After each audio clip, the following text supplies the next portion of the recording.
Dah. Oke, baik. Assalamualaikum warahmatullahi wabarakatuh. Waalaikumsalam warahmatullahi wabarakatuh. Alhamdulillah, puji syukur kehadirat Allah Subhanahu wa taala yang telah melimpahkan rahmat serta nikmatnya kepada kita semua. Sehingganya pada pagi hari ini kita dapat berkumpul kembali di kediaman yang Ibu Painem, yang insya Allah kita semua dalam keadaan sehat walafiat. Selanjutnya salawat dan salam kita junjungan kepada Nabi besar Muhammad Sallallahu Alaihi Wasallam, yang mana beliau adalah suri teladan kita sebagai umat muslim, yang insya Allah kelak kita akan diakui sebagai umatnya di yaumil akhir. Terima kasih ibu-ibu sekalian, untuk hari ini sudah hadir kita untuk melakukan P2K2 ataupun FDS di Dusun 5 Desa Purwosari. Sebelum dimulai oleh Bu Lina, saya akan memulai duluan, akan mensosialisasikan apa yang sudah menjadi kewajiban ibu-ibu dan perintah dari Kementerian Sosial maupun Dinas Sosial yang ada di kabupaten kita, yaitu Lampung Timur. Jadi ibu-ibu minta tolong semuanya tanpa terkecuali yang ada di ruangan ini didengarkan dan dipahami apa yang akan saya sampaikan, biar nanti paham, tidak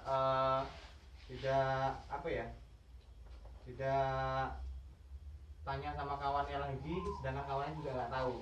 Nanti kalau kawannya nggak tahu, tanyanya malah jawabannya lain lagi, kan gitu ya. Kita tolong dipahami. Baik, adapun hasil rapat di kecamatan beberapa hari yang lalu, yaitu yang pertama tentang ATM, ya. ATM itu sudah dipegang masing-masing, ya, dipegang masing-masing dan harus diambil ketika pencairan juga masing-masing, ya.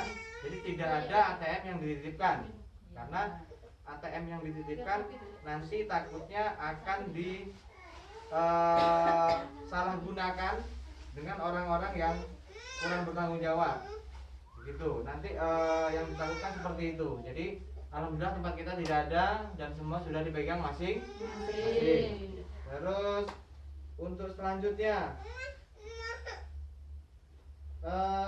P2K2 berdasarkan surat yang turun dari Dinas Sosial Kabupaten Lampung Timur. Untuk P2K2 di program PKH ini kita sudah bisa dimulai seperti biasa, tapi dengan catatan yaitu kita tetap menggunakan protokol kesehatan yang diberlakukan, ya. Apa aja itu Bu protokol kesehatannya? Yang pertama kita menggunakan masker, yang kedua jaga jarak 1 meter minimalnya, kan begitu. Terus selanjutnya kita juga cuci tangan menggunakan air dan sabun. Jadi ketika kita akan melakukan P2K2, kita wajib menggunakan protokol kesehatan, yaitu menggunakan masker, jaga jarak, terus cuci tangan menggunakan sabun, ya, dan di air yang mengalir. Itu beberapa poin yang harus kita lakukan ketika mau melakukan P2K2 yang dianjurkan oleh pemerintah. Jadi kita juga walaupun kita berada di zona hijau, kita juga harus berjaga-jaga, karena kita tidak boleh terlena. Di pandemi ini kita memang masuk di zona hijau, tapi kita juga tidak boleh terlena. Kita wajib waspada. Takut jangan, tapi kita tetap harus waspada, ya, dengan menjaga protokol kesehatan.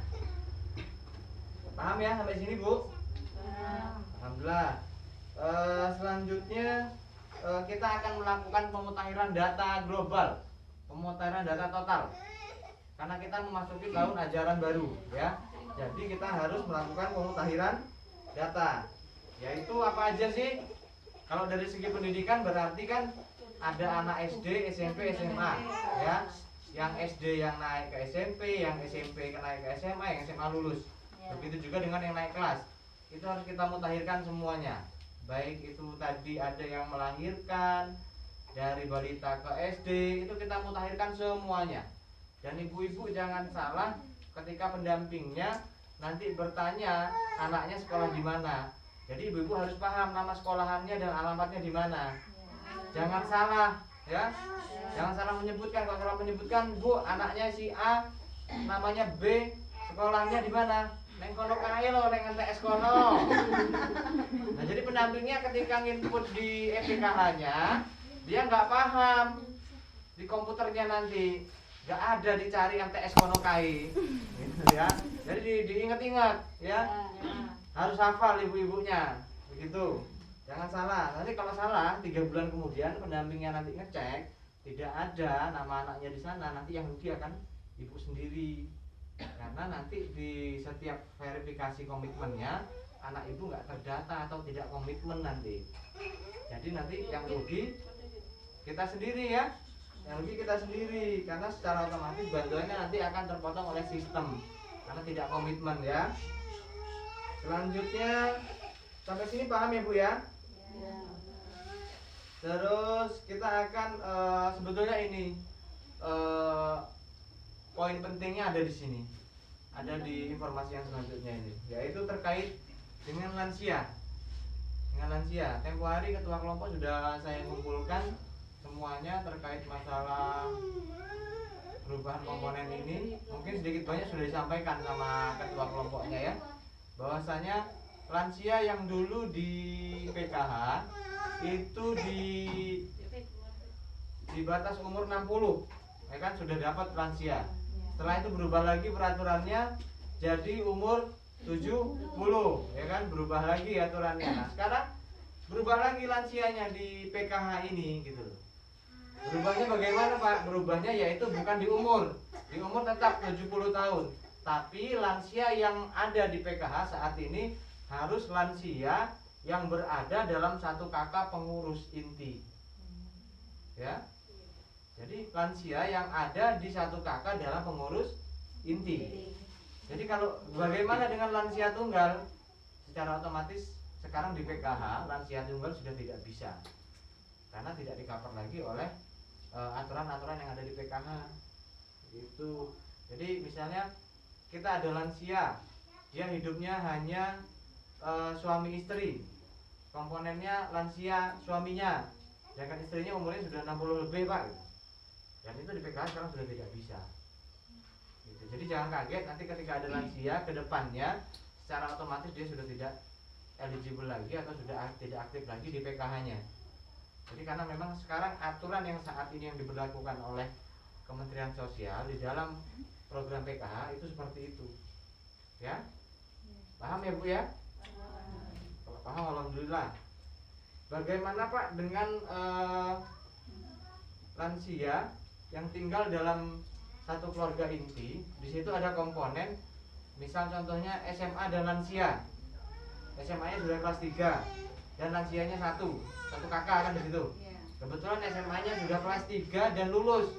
Itu bagaimana? Jadi lansia yang ada dalam satu kakak di dalam kepengurusan inti, kalau tidak ada komponen lainnya, dia tidak bisa dilanjutkan kembali. Jadi lansia yang masuk ke dalam satu kakak inti, tapi dia harus ada komponen lain. Jadi ketika anak SMA-nya tadi sudah habis, ya berarti habis juga. Dia nggak bisa jadi komponen tunggal lansia itu di PKH-nya, ya. Dengan catatan lansianya juga umur 70 di dalam satu kakak dalam pengurusan keluarga inti ya. Gitu. Jadi ibu-ibu kalau mudah-mudahan paham apa yang saya jelaskan. Tapi nanti kita akan bahas setelah saya tutup ini, kita akan bahas satu persatu. Ibu-ibu silahkan bertanya ketika ada yang belum dipahami. Silahkan tanyakan ke saya langsung nanti setelah acara ini kita tutup, Ibu ya. Terus untuk selanjutnya kita baru dapat surat lagi ibu-ibu dari Kementerian Sosial ya. Lumayan panjang suratnya, tapi ini aturan baru di dalam PKH ya. Dalam hal dalam rangka memantau pemanfaatan bantuan sosial PKH atau program keluarga harapan. Bantuan sosial PKH digunakan untuk keperluan produktif, terutama biaya transportasi pengunjung fasilitas kesehatan, memberi makanan bergizi, kembali perlengkapan biaya transportasi ke sekolah, serta modal usaha. Berdasarkan hasil temuan lapangan, terdapat KPM PKH yang menggunakan uang bantuan menggadaikan bantuan sosial PKH kepada lembaga keuangan informal. Lembaga tersebut dikenal dengan nama di Jawa yaitu Bank Keliling. Ya, di Sumatera dikenal dengan Bank Inang-Inang. Di Kalimantan Koperasi Harian dan Bank 47, di NTB dan Bali Tengkulak. Sementara di Sulawesi Bank Hari-Hari Pak Pimana Dwi. Memperhatikan hal tersebut, kiranya Dinas Sosial Provinsi dapat meneruskan informasi ke Dinas Sosial Kabupaten agar A. Memberikan batas waktu kepada, tolong didengarkan ya, memberikan batas waktu kepada KPM maksimal 3 bulan untuk menyelesaikan pinjaman dan memastikan tidak mengulangi perbuatannya. Apabila terbukti kembali melakukan hal yang sama, maka berdampak pada pemberian sanksi pemberhentian sebagai peserta PKH. Ya. Terus selanjutnya menginstruksikan pendamping untuk mengingatkan kembali KPM PKH agar memanfaatkan bantuan sesuai peruntukannya di berbagai kesempatan, terutama dalam berbagai pertemuan peningkatan kemampuan keluarga atau P2K2. Ya. Paham? Paham ya? Oke, kalau paham alhamdulillah. Nanti setelah ini akan kita bahas. Ibu-ibu silakan bertanya, gitu ya. Baik, di awal ini saya tutup dulu dari saya. Saya akhiri. Wassalamualaikum warahmatullahi wabarakatuh. Waalaikumsalam warahmatullahi wabarakatuh.